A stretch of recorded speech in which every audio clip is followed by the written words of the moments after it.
Саламатсыздарбы окуучулар? Бүгүнкү сабакта түгөндөп алайык окуучуларды. Сабакта түгөл отурмузбу? Бүгүн 7-сынып окуучулары түгел. Молодец, жарайсыңдар. Енді сабағымызды бастадық. Үй тапсырмасын кім айтады екен? Біз бұның алдында, бүгінгі сабақтың алдындағы үй тапсырмасын сұрап өтейін. Бөкей Ордасы қазақтарының 1836-1838 жылдарындағы көтерілісі.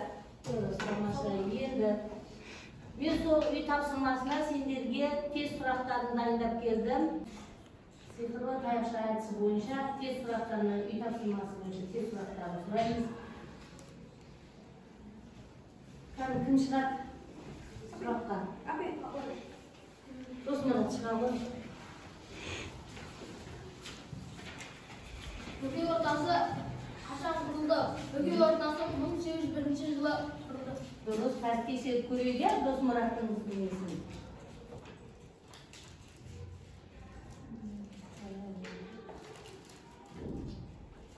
Дұрыс пе екен? Дұрыс, тамаша. Тағы келесі сұраққа кім шығады? Шыға болсын. Сен сұрағыңды таңдай қой, екінші сұрағыңыз не болады екен? Бөкей Ордасы территориясы еділ мен жайық. Бөкей Ордасы территориясы еділ мен жайық екен. Қазір көрейік тексеріп. Дұрыс пе екен балдар? Келесі сұраққа кім шығарды? Арман шыға ғой.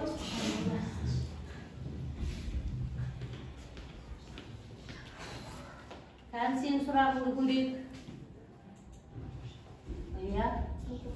Шаруалар. Сұраққа қайызы? 1836-1838 жылдары 1836-1830 жылдары Бөкей Ордасында болған көтерілістің қозғаушы күші. Кімдер болды? Қазақ шаруалары. Көрейікші, жарайды. Шаруалар дедік па? Шаруалар, енді оқушылар, тағы қосымша, тағы осы Бөкей Ордасында тағы кімдер қатысты деп ойлаймыз? Тек қана қазағына қатысты ма? Қазақ елі старшындар мен сұлтандарға қатысты. Старшындар мен сұлтандар да қатысты. Отыра ғой Арман. Келесі сұраққа кім шығарды? Кім бар екен оқушылар? Абай. Арай.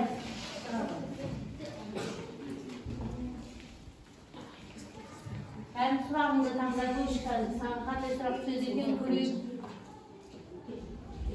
Исатай мен Махаметті елді шырқын бұзушы, бүлікші ретінде сипаттаған бұл Жәңгір хан. Жәңгір хан дейді. Көреміз Жәңгір хан. Дұрыс, тамаша, жарайсың Жәңгір хан. Келесі сұраққа кім шығады екен? Келесі сұраққа шығады, Айбек шығады.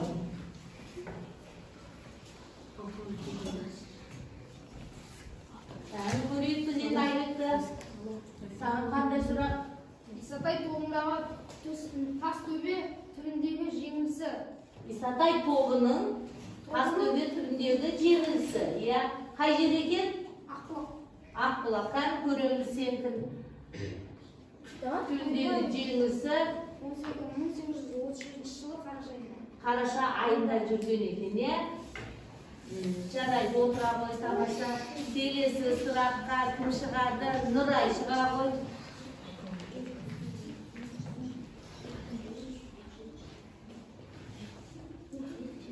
Нұрай бүгін көз жіберекші. Бойынша 1836-1838 жылдары көтеріліс бойынша сот жазалау ісін басқарған полковник Еке. Көреміз. Дұрыс пе екен? Оқушылар дұрыс пе екен? Келесі сұраққа кім шығады? Кім шығады? Мыняқта кім бар? Жаннұр шығады. Жаннұр бүгін көреміз. Қандай сұрақ? Исатай қаза тапқан шайқас. Ақбұлақ деген жердегі 1841 жылы болған шайқастар. 1738. Енді осы жерде қазір көреміз. Ақбұлақ деп дұрыс айтты. Қай жерде жаңылысты Жаннұр? 1838 жылы. 41 жылы дедің, көзі көтеріліс қай жылдардың арасында болды? 1836. Жаннұр қателеспепті. Келесі кім шығады қазір? Шакизада шыға ғой.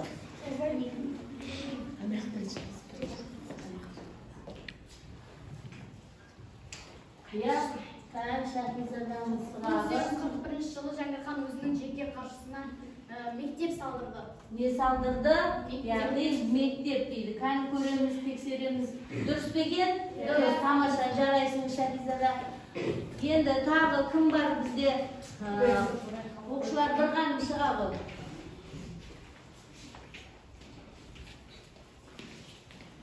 Bir ғаным сұрағын көрейік. Қазір қандай сұрағын сөз екен бір ғанымға? 1827 жылы Бөкей хандығында құрылған хандық кеңестің мүшелерінің саны 12 би болды. Ол 12 би. Не істеді?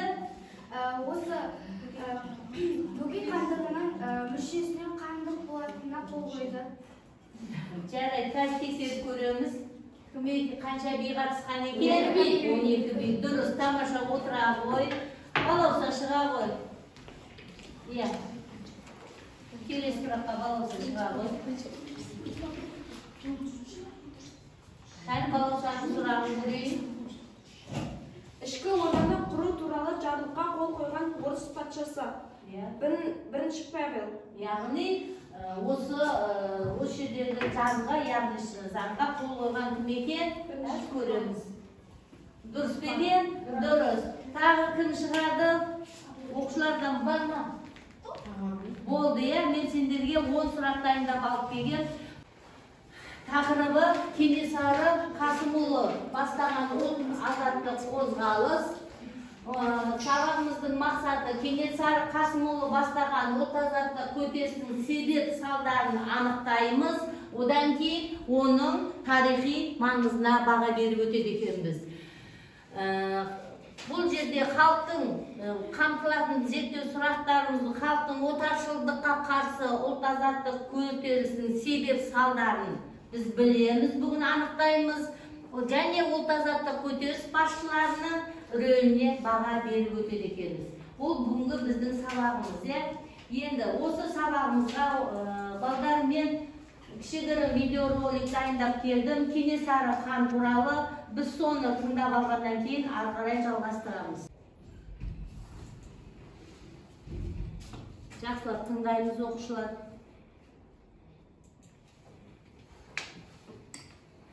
бір мың 1837-1847 жылдардағы Кенесары Қасымұлы бастаған шаруалар көтерілісі.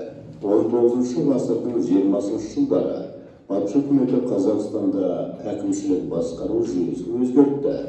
1822 жылы Сібір қазақтары туралы устав басқарудың округтік жүйесін енгізді.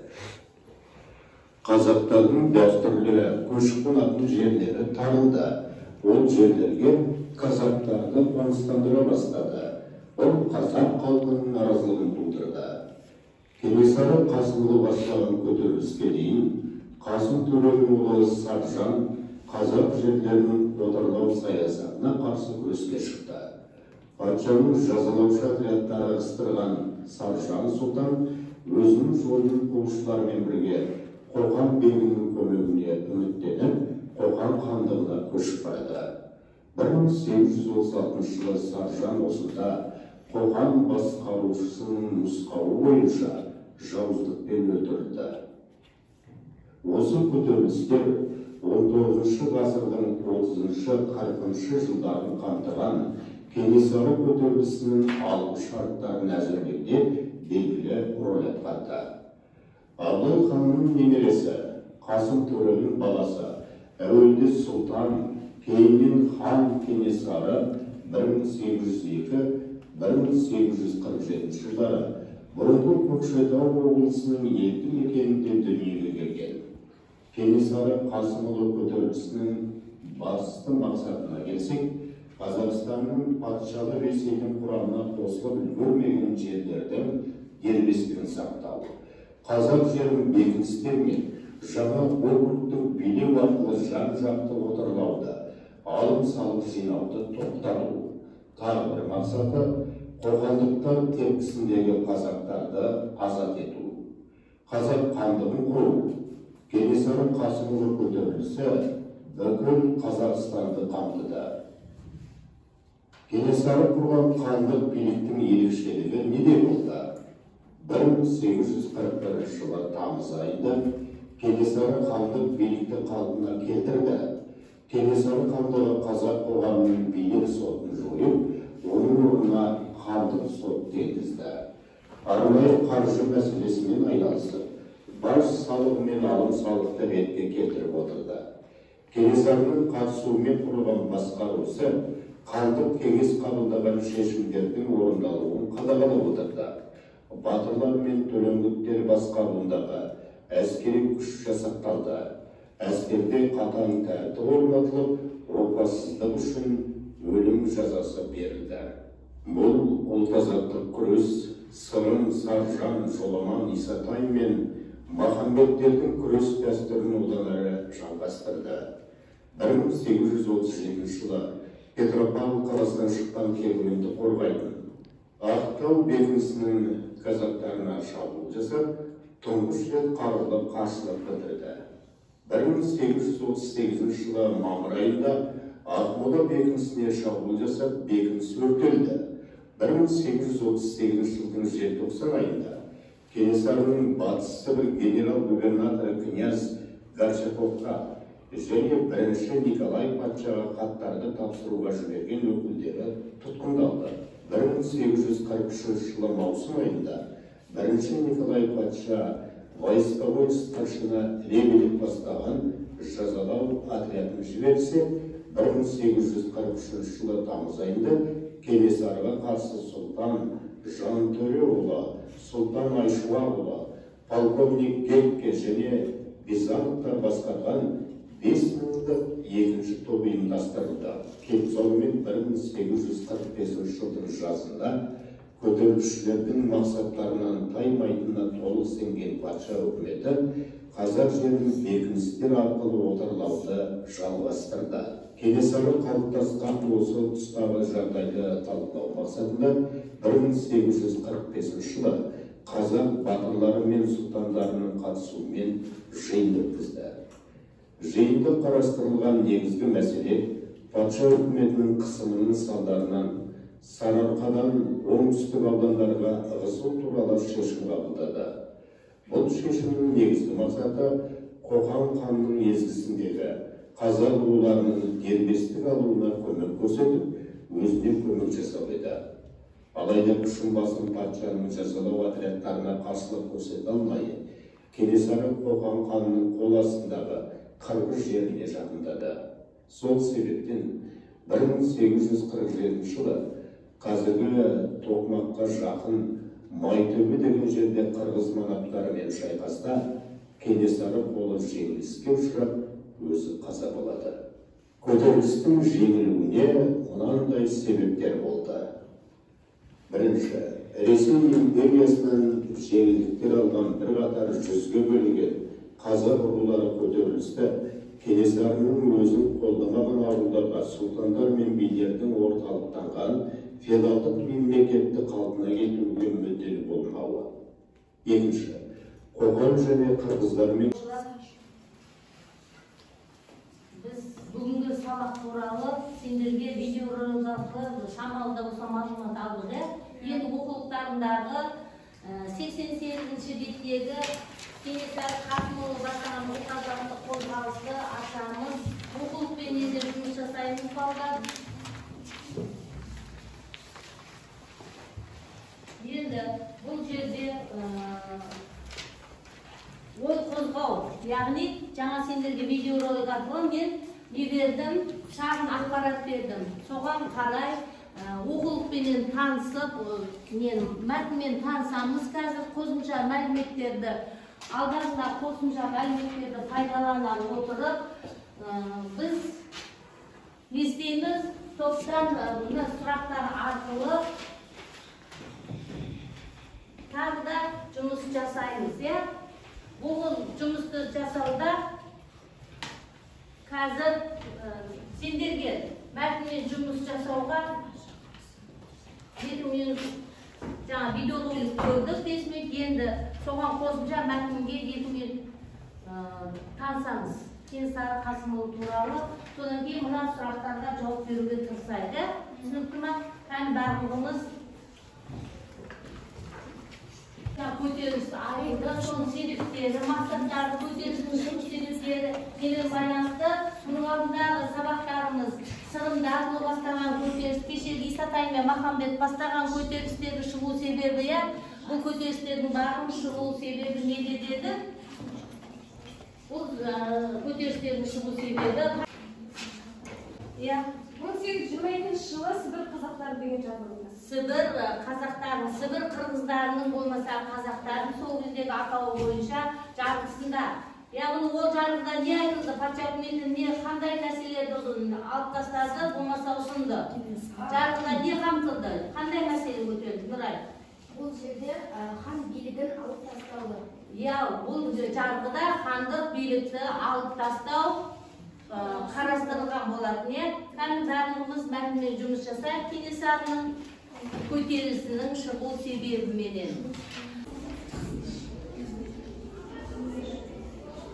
Бірінші сұрағымыз көтерілістің себептері. Яғни, оқушылар, қараңдар, Кенесары Қасымұлы бастаған ұлт-азаттық көтерілістің себебі. Кім айтады? Бірінші топтан кім айтады? Бұл қазақтардың отаршылық саясатына патша үкіметіне қарсы соғыс көтеріліс жүргізілді. Бұл Кенесары Қасымұлы 1837-1847 жылдары ұзаққа созылды. Бұл көтерілістердің мақсаты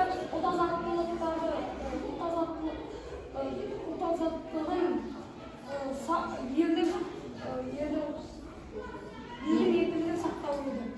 Елдің көтерілісінің шығу басты себептері мынау деп кім айтып бере алады маған? Жансай айтшы сен. Көтерілістің нақты шығу себебі. Көтерілістің себептері 19 ғасырдың 20-30 жылдарында патша үкіметі отаршыл үкімет пен қазақ халқының арасында қарым-қатынас шиелене түсті. Патша үкіметі қазақ халқының баяғыдан қоныстанып келе жатқан жерлерін әскери бекіністер салып алу үшін оларды тартып алды. Олардың күн көрісі де қиындай түсті. Және бұл жағдай қазақ халқының қатты күйзеліске ұшыратты. Дұрыс, жарай. Көтерілістің отыра ғой, жарай, тамаша. Көтерілістің негізгі қараңдар, бүгінгі тақырып өзі. Бекерден бекер көтеріліс шықпайды. Көтеріліс неден шығады? Патша үкіметінің саясатынан келіп шығып тұр ғой, ол жерде тұрғылықты халықтың бірінші несін тартып алды. Жерді тартып алды, шұрайлы жерлеріміз тартып, өзімізді ысты жіберді. Одан кейін тағы нелер салды, дұрыс халыққа алым салықтар салды. Содан кейін олар өздері тартып алған жерге бекіністерін сала бастады. Яғни халыққа түскен ауыр салмақтың нәтижесінде не шығып отыр? Халық көтеріліс. Ал енді сол көтерілісті бастап отырған адам бар ма бізде? Кенесары Қасымұлы.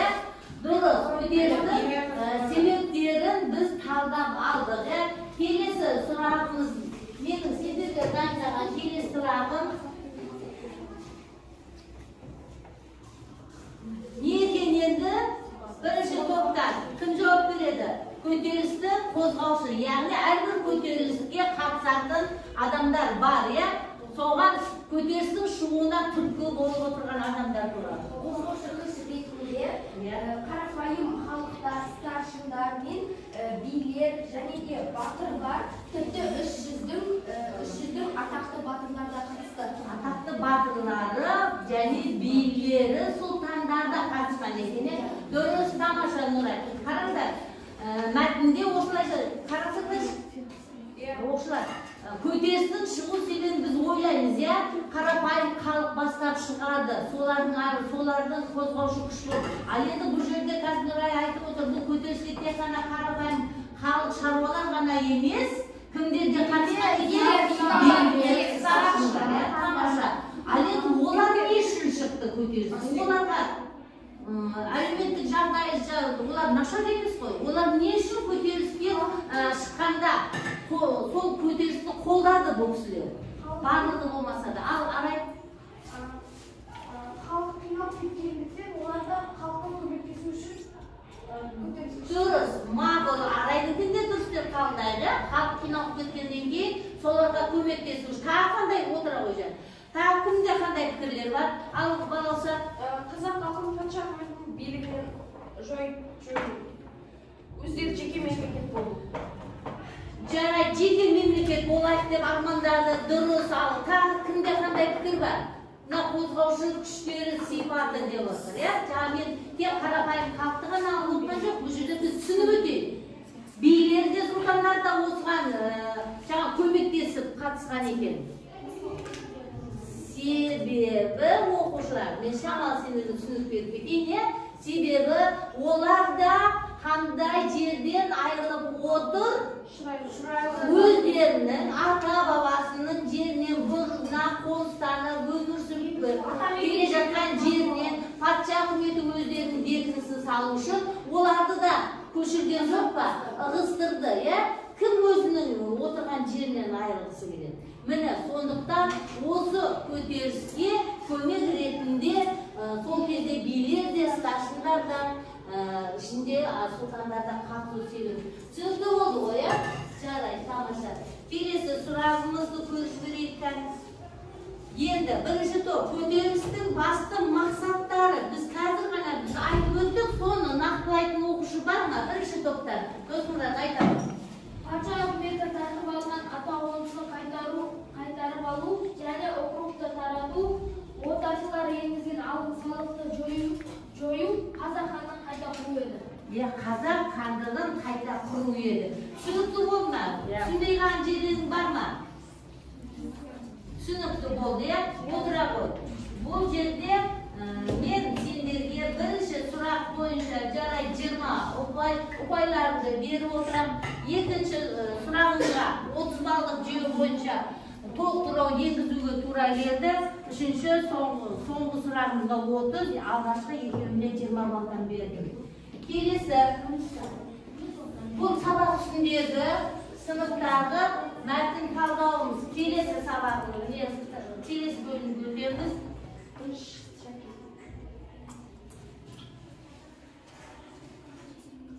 Не көтерілістің басталуы,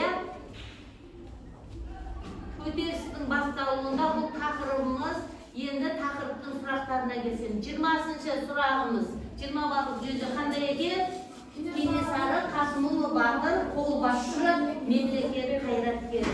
Яғни, осы көтерілістің басшысы Кенесарыға сипаттама береміз. Екінші топтан кім береді? Жансая шығарып, айта ғой.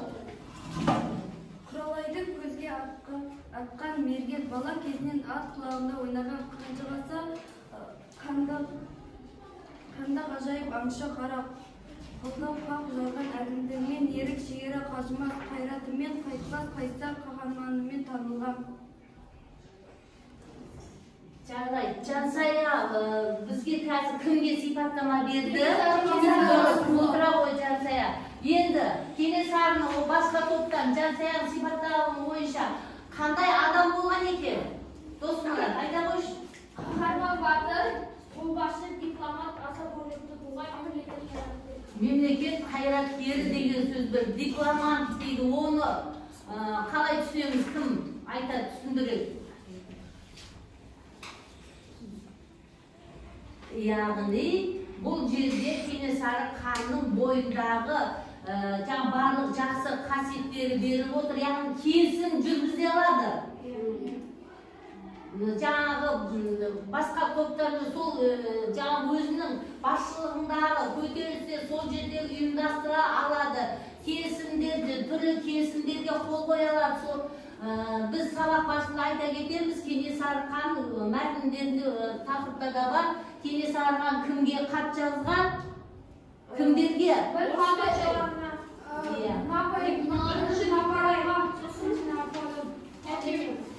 Жарайды. Келесіге көшсек, келесі сұрағымыз қазақ хандығының қалпына келтірілуі. Қай кезде қалай қалпына келді ма Кенесары хандық? Ал заңдар айта қойшы. 1841 1841 жылы қыркүйектің 3 айдың қыркүйегінде Кенесары Қасымұлы 3 жылдың басын қосып хан сайланған болатын. Соның арқасында қазақ хандығы қалпына келді. Дұрыс, иә?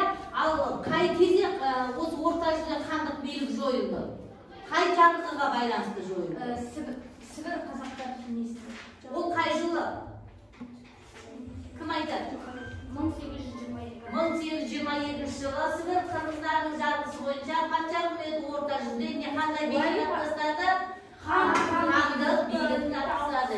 Яғни бұрыннан қалыптасып келе басқару жүйесіне өзгеріс ендірді деген сөз. Келесі сұрағы, келесі тобымыз иә? Келесі топ қой. Жоқ. Тағы бір сұрағымыз бар ма? Сендерден ханның алым-салық және сауда-саттық саясаты дейді. Кенесары хан алым-салыққа, сауда-саттыққа қандай өзгерістер енгізді? Бірінші Кенесары алым-салық төлеудің тәртібін ретке келтірді. Мысалы, мал шаруашылығы, мал өсірушілер зекет төледі, егіншілер ұшыр төледі. Және халықтан киім-кешек, қару, ат-әбзелдер жиналды. Сауда керуендерінен алынатын алым-салықтар баж салығы деп аталған. Ол баж салықтан түскен салықтар соғысқа қажет заттар сатып алынды. Біраз өзгерістер ендірген екен, халықтың жағдайын жақсарту үшін. Сендердің сұрақтарының балы келесі. Үшінші топ. Енді тағы да шамалы шегініс жасайық, үшінші топ қорытындылар жіберсін, көтерілістің басталуы туралы айтады. Жансай айтады. Көтерілістің басталуы көтеріліс негізінде Кенесарының патша үкіметінің саясатын жарамсақтана қолдаған сұлтандар мен билердің ауылдарын шауып алудан басталды. Қай жылы көтерілістер басы ең бірінші? 37, дұрыс. Келесі сұрағымызға көшсек. Қарулы күштердің құрылуы, патша үкіметінің жазалау әрекеттері. Бұл 30 ұпайлы тапсырма. Кенесары 2000 сарбаз Кенесары 20 000 сарбаздан тұратын әрі жауынгерлік қабілеті күшті тұрақтай алады. Кенесары әскери жүздіктер мен мылтықтарға бөлінеді және ерліктермен көзге түскен сарбаздар жүзбастар мыңбастарға бөлінеді. Кенесары сарбаздарға азық-түлікпен қамтамасыз етілді. Кім толықтырып отырады? Кім толықтырады? Кенесары Қасымұлы тағы бір жаңалық шығарды. Опасыз етіп сатып кеткен әскерлерді және күзетте тұрып ұйықтап қалған адамдарға өте ауыр жаза қолданды. Қандай жаза? Сол ауыр жаза? Өлім жазасы. Көрдіңдер ма? Бұл жерде біз байқайтынымыз оқушылар барлық жер кезінде тәртіп болу керек, әскерді ұстағандар, мысалы соғыс болып жатқан кезде, болмаса көтеріліске шыққан кезде сатқындық жасап кетсе, не болады? Жеңіліске ұшырайды. Сондай шараларды болдырмау үшін Кенесары ханның ендірген жазалауы. Енді осы жерде бағана мәтінді оқып отырып аңғардыңдар ма? Ең бірінші Кенесары хан қай бекініске шабуыл жасайды? Өткенде айтқан едік қой. Кім айтады? Кім балауса? Ең бірінші 1808 жылы 7 қарашада Ақмола бекінісіне шабуыл жасап өртейді. Қалай шабуыл жасайды? Кім айтады? Тағы да еске түсірейік, сол жерде не істеді? Бекініс салғанда ол бекіністі мықты қылып салды, айналасында жағасын тастап деді. Сонда қалай жеңді, қалай өртенді бекініс? Ол кезде Кенесары Қасымұлы және сарбаздары жебеге от орап, сол бекіністі өртеді. Алыстан өртенгіш жебелерменен бұл бекіністі не істеді? Атылады. Сөйтіп бекіністі өртеуге мәжбүр болды. Бұл көтерілісте жеңді ма Кенесары? Жеңді. Келесі, бізде қалды ма сұрақ? Endi bir so'rag'ingiz bormi? Көтерілістің жеңілу себептері, тарихи маңызы. Біз қазір шамал ғана айтып өтіп кетеміз оқушылар. Жаңа мәтінмен жұмыс кезінде оқыған болатынбыз, оқыдық деп көз жүгіртіп алдық. Көтерілістеріміздің жеңілу себебі өткен сабағымызбен байланыстыратын болсақ, ол жерде де көтерілістеріміз жеңіліске ұшырады. Бірақ көтерілістер оның себебі бар екен да, тарихи маңызы қандай себебі не? Таныс емес таулы шатқал арасында қазақтар абайсызда қоршауға қалып қойды. Одан бұрын соңғы шайқас қарсаңында өткізілген әскери кеңесте Кенесары ханның серіктері қоршауды бұзып өткен ханның аман құтылуы туралы ұсыныс жасады. Бірақ хан бұл ұсыныстан бас тартты. Солайша Тоқмаққа таяу жерге келген кезде Кенесары 30-дан астам сұлтанымен және аз ғана сарбазбен қалып, күші басым бұл ерлікпен шайқасқанмен, бірақ аз ғана сарбаздың аз болғанының кесірінен олар тұтқынға түсіп қалды. Тұтқынға кімдерге тұтқынға түсті? Патша үкіметінің ба? Жаңғыз жоқ па? Қоқандықтардың қолына түсіп қалған жоқ па? Және де Қоқан хандығына түсіп қалды. Ол Қоқан хандығы Кенесарының басын шауып, патша үкіметіне Қырғыз манақтары. Қырғыз манақтары.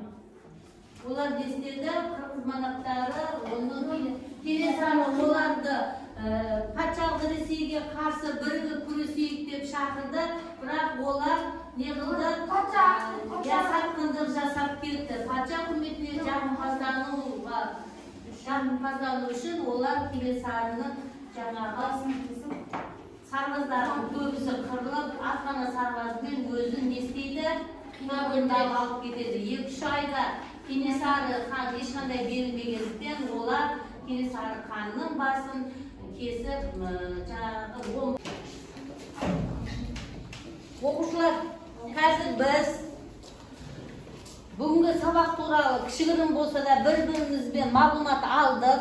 Көтерілістің шығуы, оның барысын, және бұл көтерілістің жеңілу себептерінен шамалы да болса мәлімет алдық қой, алдық.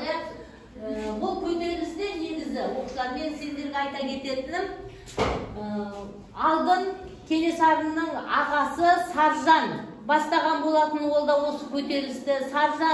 Саржанды да Қоқан хандығындағылар, біз мұсылман дос бауырымыз, сендерге ол Саржан деген кісі өте батыр болған екен.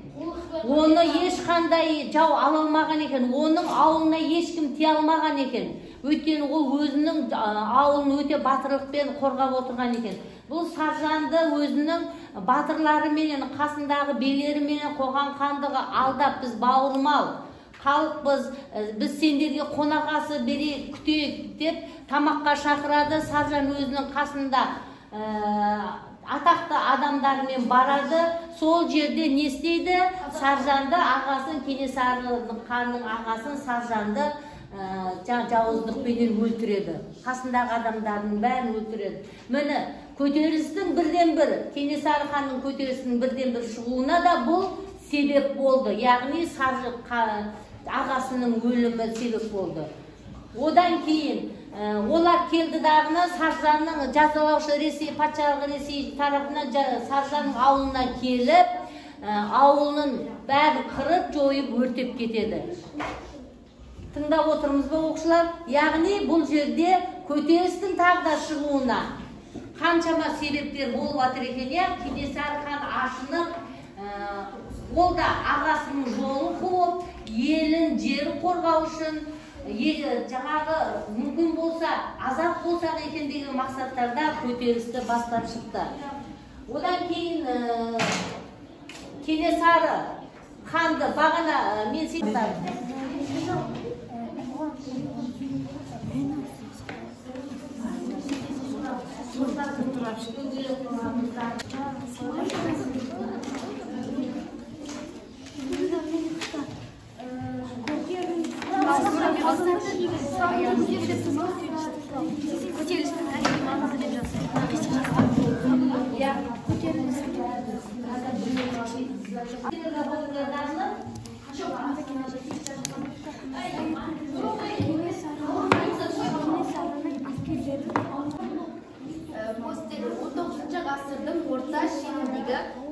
аталған көтеріліс басшыларының мақсатында ортақ мүдде болды ма?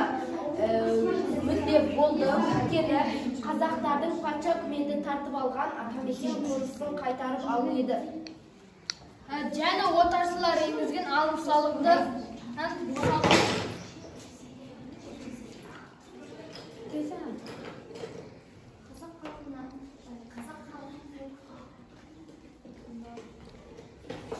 қазақ халқының еркіндігін талап ету. Және округтерді тарату болды. Түсіндірші ал, округтерді таратуды қалай түсіндіріңіз ол? Округтерді тарату, Яғни, ортақ мүдде болды ма алдағы көтерілістермен, болды. Округтер, яғни патша үкіметінің заңы бойынша құрылған әкімшілік аймақтар, олардың бәрін таратып, дені сол бұрынғы жүйе қандып, билікті қайтып алып келу болды. Түсінікті, отырыңдар, тамаша, молодец, жарайсыздар. неліктен ортақ мақсаты бар, мүддесі бар Кенесары неліктен жеңіске жете алмады? Біріншіден, Кенесары бірнеше рет Қоқан хандығына және патша үкіметіне шабуыл жасап тұрды. Екіншіден, Кенесары жиі жорық жасады және сарбаздар бұдан әлсірей бастады. Үшіншіден, Кенесары қоршауда қалып қойып, сарбаздарының саны күрт нашарлай беріп азая бастады. көтерілістің сарбаздардың бірліктің ауызбіршіліктері болды. Ауызбіршіліктері көтерілістің осы жерде кім толықтыратына көпті? Заңға көтерілісті ортақ мүддесі болады. Неге көтеріліс жеңіліске ұшырады? Бұл мақсатта Ресей империясы патша үкіметінен жеңілдіктер алған билер, сұлтандар Кенесарыны тұтқындап, Кенесарыға қарсы көтерілісшілерді басу әрекетіменен соғыстан жеңілді. Сонымен қатар қырғыз манаптарын сеніп заңғарды жалғастырайық, отыра ғой. Екінші топтар. Көтерілістің жеңіске жете алмау себебін кім айтып бере алады сендерден? Ал болса, айта ғой. Ауызбіршілік болмады, 300-де. Жарайды, ауызбіршілік болмады, тағы не болмады, не істеді? өздері қолдан. Таныс емес шатқалда қоршауда қалды. Қоршауда тағы ұтышынды нәрсе. Қырғыз манаптарына сеніп, сол қырғыз манаптарына біз қоған Жарайды, мақұл. Айтылды. Көтерілістің тарихи маңызы. Кенесары Қасымұлы бастаған көтеріліс қазақ халқының патша үкіметіне қарсы жаппай қатысқан бұқаралық соғыстардың бірі болды. Кенесары көтерілісі табысқа жетпесе де, оның ұлы істері халық есінде мәңгі сақталады. Кенесары қазақ халқының бостандық пен тәуелсіздік жолындағы күреске жұмылдырды. Кенесары қазақ халқының есінде талантты әскери қолбасшы, аса көрнекті мемлекет қайраткері ретінде қалды. Ол қазақтың 300-нің басын біріктіріп, қазақ мемлекеттілігінің қайта қалпына келтірді. Бірінші сұрағына қосымша материал ретінде іздеп тауып келеміз. Бірінші сұрақтың жауабын келесі сабағымызда және Кенесары Қасымұлының өміріне байланысты қосымша мәліметтер жинастырып келеміз. Оқулықтан тыс мәліметтерді жинастырамыз. Түсінікті ғой, оның ішінде Кенесарының үңгірлігі бар. Бұны да біз интернет арқылы ала алсақ, Кенесарының патша үкіметіне жазған хаттарынан үзінді келтіре аламыз. Қосымша мәліметтеріне келесі сабақта мен сұрайсың. Яғни бұлар біздің оқулығымызда қамтылмаған. Дұрыс па? Дұрыс. Түсіндік қой, енді сабағымыз бүгінгі сабақты Қол ағашы бойынша қай жері ұнады сабақтың? Өздерінің пікірлеріңді жазып, блог ағашына жапсыруға болады.